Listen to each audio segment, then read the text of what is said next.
Otherwise, if you withhold intentionally, then that's called drip-fed truth, and that can actually cause more trauma. Welcome to Coffee with a Couple Cure, where we share practical tips for your relationship before you finish your first cup. Here's Jay and Lori Pyatt. Hi, everybody, and welcome to Coffee with a Couple Cure. I'm Jay. And I'm Lori. This is Season 3, Episode 4. Today we're doing Step 4 out of the 12 steps. 12 steps originated from Alcoholics Anonymous, big book. And Step 4 says we made a searching and fearless moral inventory of ourselves. And this is the step that I think more people struggle with than any other, because they look at that and see a couple of things. They see that it can be a lot of work to go back and look at all of the things we had done, that it's a moral inventory, so they have to look at the things where they were outside of their own morals or outside of their own their own sense of right and wrong. They lost their sense of integrity. Yeah. And I definitely agree with all those things, and there's a reason to go down that path. In Alcoholics Anonymous, there's a very simple one-page form that you can go through with someone else, and it looks at key people in your life. Do you have an issue of pride with them? Do you have an issue of envy with them? And it doesn't get into all of the nitty-gritty details, and there's a good reason for that. Do I have to look at every single time that I've envied another person to really know that I struggle with envy? No.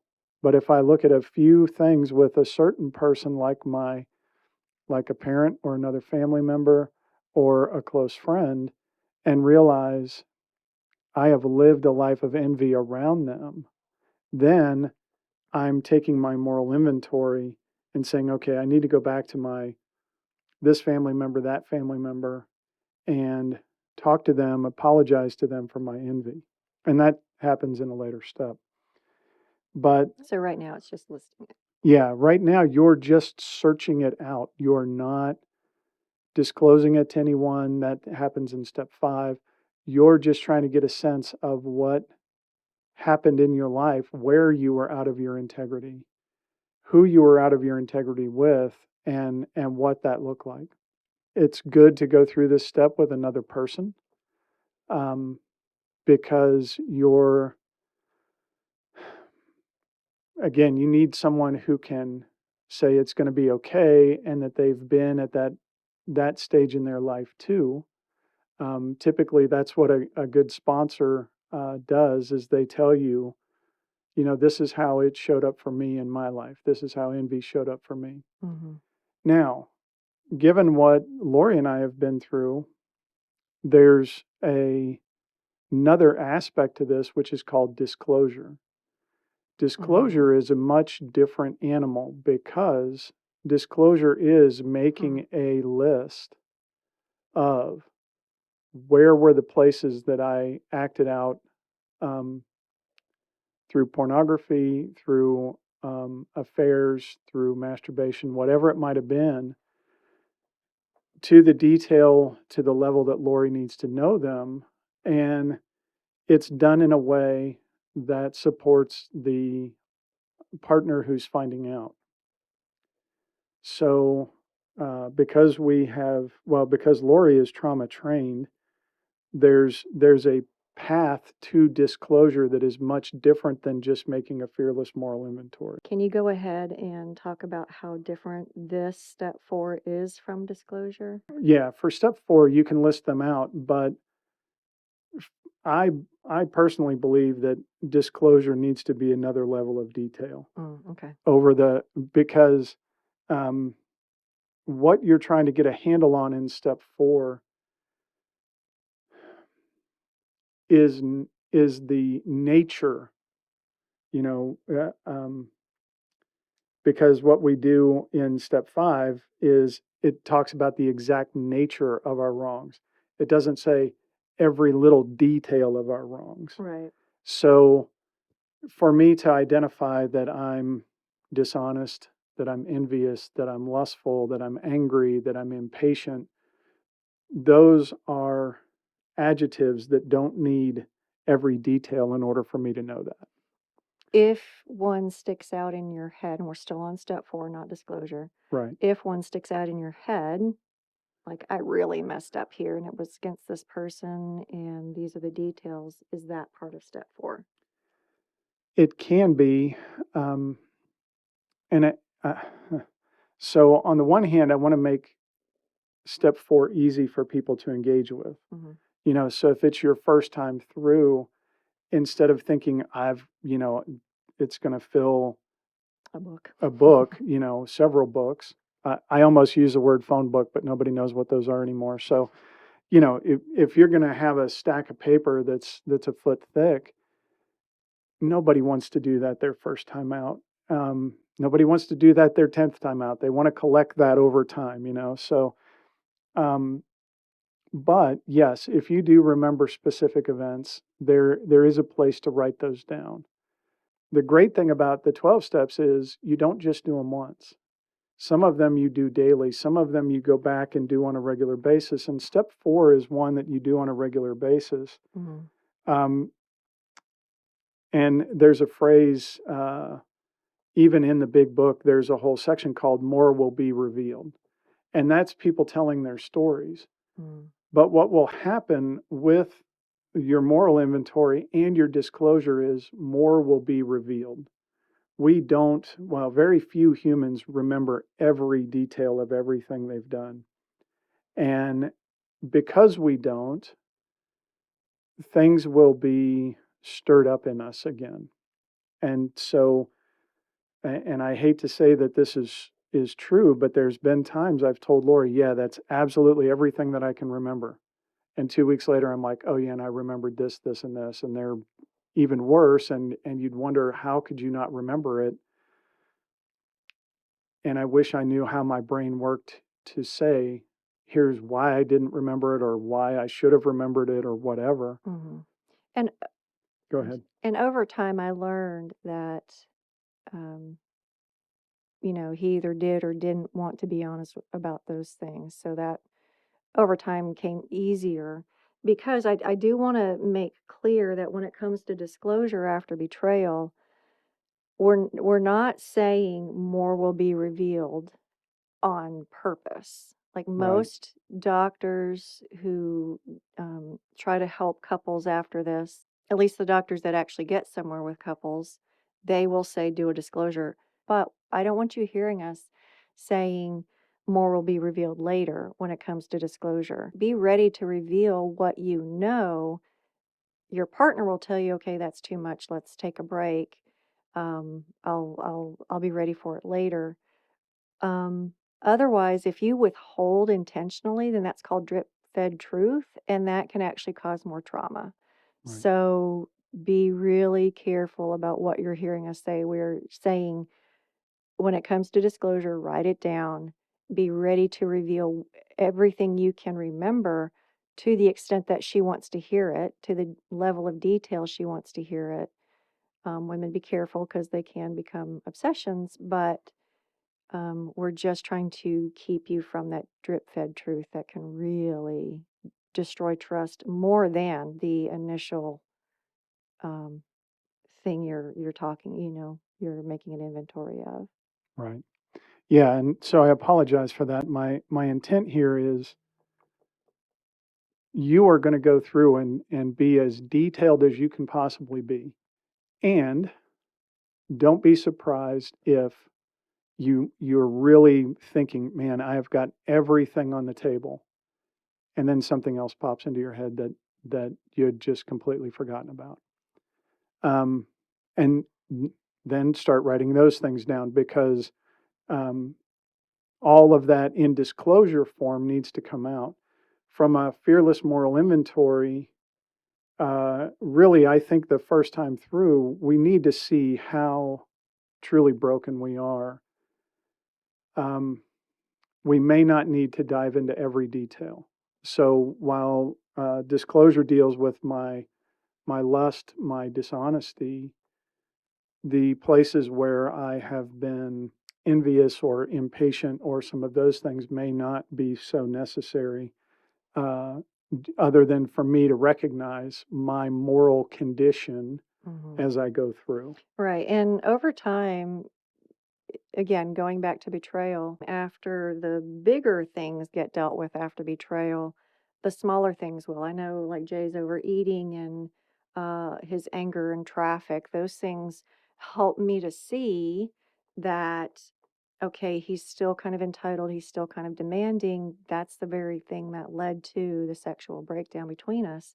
So, those will be dealt with later, I think. They typically are anyway with the couples that we talk to. Right. Key word in, or one of the key words in this phrase is fearless. And what I want to tell you is the more you reveal, the deeper you dig, the more free you will become as a result. Hmm. The I always think of it as blackmail. If if I have a secret, someone can blackmail me by saying, "I will tell your secrets unless you give me what I want." But if I tell my secrets, the more my Hmm. secrets I tell, the less anyone else can hold over my head, Hmm. Hmm. because I no longer have that secret to keep, Yeah. to hide. I have nothing else to hide. And is it painful? Absolutely. That's why the word fearless is used. It is painful to reveal those things. It's painful for someone else to hear, especially in the area of sex addiction and disclosure. But I also know this from personal experience. If you wait a number of years before something comes to the surface, as minor as it may seem at the time, it can still cause more pain. And what it does is it begins to open that door of questions again. Okay, if he kept this from me, what else did he keep? If he Hmm. didn't talk about this, what's the big thing I don't know about? And and it creates trauma, it creates a ton of questions, it creates a ton of what if thinking. And that's not a good place for people to go when it comes to addiction. So, um, what I want to encourage you in is to be as fearless as you can possibly be.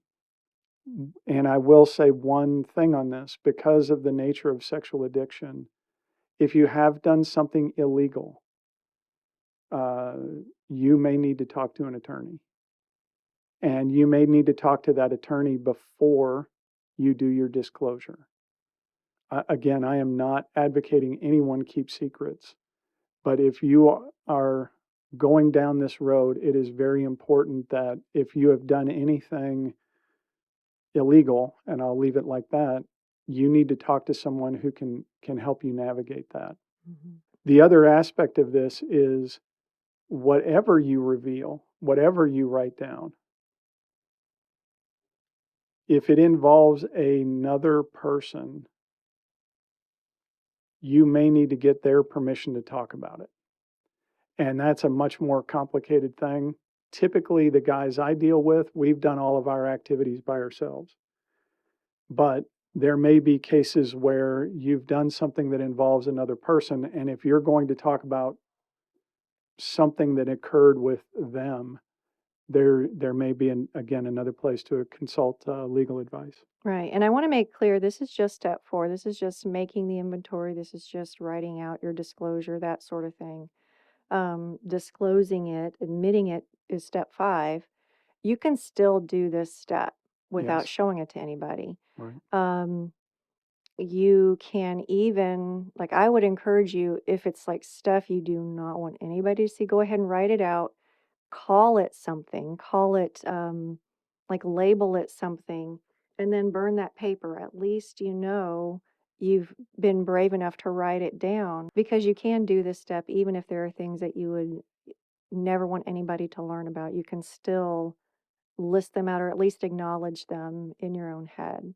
right, right. So, step 4, we made a searching and fearless moral inventory of ourselves. Uh, we're making the inventory. If you're trying to remember something, I found this out through exercise of my own. Go for a jog. Try to remember the event as much as you can if you really need to. Try to remember what led up to the event. And while you're running, try to recreate that event in your mind.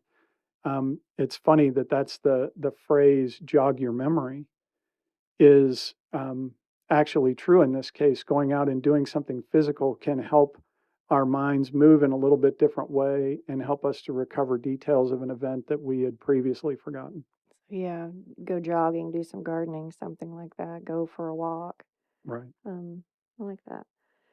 Yeah, one thing that stuck out to me, were you Yeah, I'm done. basically okay? Um, one thing that stuck out to me was made.